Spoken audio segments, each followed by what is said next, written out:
The letter had arrived, 3 months in the coming. The cousins were on their way from the old country. A logger had left it on his way upriver that morning. The cousins were coming. But who would meet them? Father couldn't. His leg was not mended. Mother had to be with the little one. How would the cousins find their way from Quebec? That night, Emilie listened to her parents as they worried it back and forth. Who could go and meet the cousins? Could they ask Mr. Fraser? No, he still had haying to do. Mr. Thorvald? His wife was sick. Who could go? Next morning it was still unsolved, but Emilie had made up her mind. In a very firm voice she said, "I will go to Quebec and get the cousins." Her father laughed, but Emilie's mother looked at her thoughtfully. As Emilie did the churning, pulling the plunger up and down, she worked out a plan.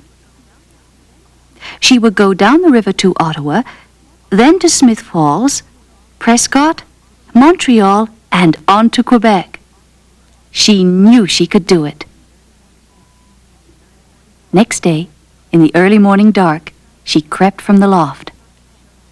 As the first light was showing a dense and threatening sky, she put what she needed in a large bag and slipped out of the house and down the path. She walked steadily, passing an Indian village, but stopping when she met some Indian children at a fork in the trail. "Brown's Mill?" asked Emilie. "What is the quickest way?" Silently, the Indian children led her across the fields to the river. Pulling back some branches, they showed her an old dugout canoe and pointed down the river.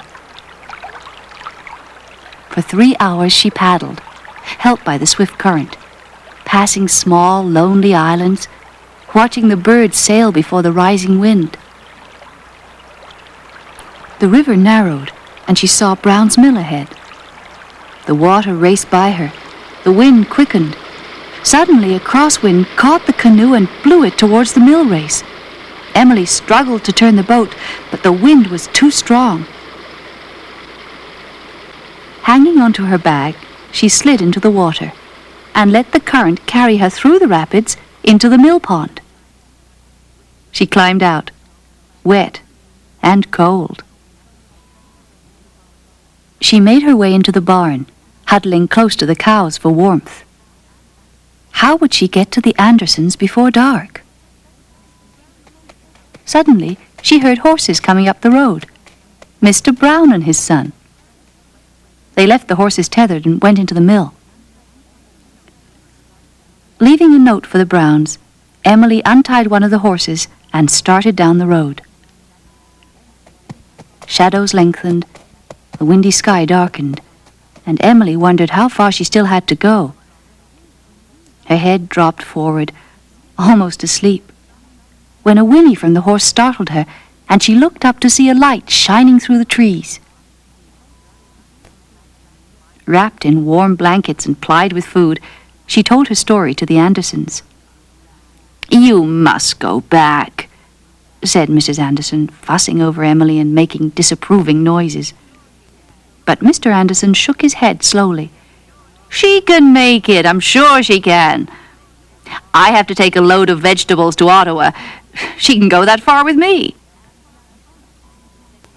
Next morning, Emilie thanked Mrs. Anderson and young Tom Anderson, who'd said he would return the horse to the Browns. As they started off, Emilie saw a curtain of rain coming towards them across the fields. The horses were soon in trouble. The steady rain had turned the road into a sea of mud. Mr. Anderson looked worried. "If we can keep going to the corduroy road," he said, "then we'll be all right." But even as he spoke, the wagon tipped sideways and stuck in the mud. "We'll have to leave the wagon and ride the horses back," said Mr. Anderson. "No, sir, thank you, sir," said Emilie. "I have to get to Quebec City." And before he could say a word, Emilie started off down the road. The rain cleared as she plodded steadily along. At a crossroad, she met a band of soldiers with surveying instruments. "Hello, miss. Want a ride?" "Oh, yes, thank you," said Emilie gratefully, and a trooper swung her up behind him. They rode along beside the river for several miles. "Sorry, miss," said the trooper. "This is as far as we go." And Emilie climbed down reluctantly. How was she to get to Ottawa before nightfall? She watched the great log rafts as they swept by down the river. That's what she'd do. She'd ride a log raft. She inched her way along a branch that overhung the river and dropped down, trying not to disturb the raftsmen. She settled herself comfortably and prepared to enjoy the river. There was lots to see, but suddenly Emilie heard a rumbling sound. The rapids. How would the raft get through? Oh, the chute. Emilie's father had told her about them. She watched fascinated as the rafts were broken into cribs. The raftsmen steered them into the chutes, and they were off. My, I certainly will have some things to tell my family, thought Emilie when they'd reached Ottawa. Now I must find a place to sleep. And she walked the few blocks to the small hotel where she knew her father had stayed. Next morning, she found some men casting off in a Durham boat. "Please, sirs, are you going to Smith Falls? And if you are, will you take me with you?" "If you have the money, we'll take you." So Emilie settled herself in the bow of the boat. Through the locks, down the river, more locks, more river. Emilie watched everything. The boat pulled up at a dock. "You'll have to wait a bit, miss. We have to unload some cargo here." "Oh, dear," said Emilie. "I really can't wait." So she hopped out of the boat, climbed the bank, and started towards the town of Smith Falls. A wagon pulled up beside her, and a voice inquired, "Do you want to ride, young lady?" Emilie looked round and saw a peddler, his wagon piled high with pots and pans, axes and knives, bolts of cloth, ribbons and lace. "Do you have room for me?" she laughed. The peddler grinned and helped Emilie to the top of the pile. Emilie explained her journey and asked the peddler the best way to get to Prescott. "Stagecoach, that's what I'd say." "Yes, stagecoach," said the peddler. And Emilie agreed. The stagecoach wasn't very comfortable, but Emilie enjoyed talking to the other passengers and even managed to sleep while the coach bumped and rattled its way into Prescott. Emilie decided she'd had enough traveling by land. The river was much better. A steamer, that's how she'd go. A big river steamer that would take her down the St. Lawrence to Montreal. The steamer stopped at Lachine to unload some cargo. "Oh dear," thought Emilie, "I really can't wait." And she walked along the bank till she found a bateau that was just casting off. She settled herself to run the rapids. Down, down they shot, fine spray catching in her hair. The men shouted back and forth, paddling furiously as they piloted the boat through the white water. Emilie watched eagerly as they came into the busy harbour at Montreal. But she had to reach St. Lambert across the river if she was to use the new railway. Would the boatman take her? "Oh, yes," they replied. "We'll be ready within the hour." Delighted with the chance to see the hustle and bustle of the city, Emilie walked along the busy waterfront. So much going on, so much to see. Reluctantly, she turned back to the bateau. Across the river in St. Lambert, Emilie waved goodbye to the boatman and hurried to the inn. The new train that was to take her as far as Richmond left early in the morning, and she would need a good night's sleep. Emilie was delighted with the train. The countryside just flew by. But suddenly the train stopped with a tremendous jerk, and Emilie landed on the floor.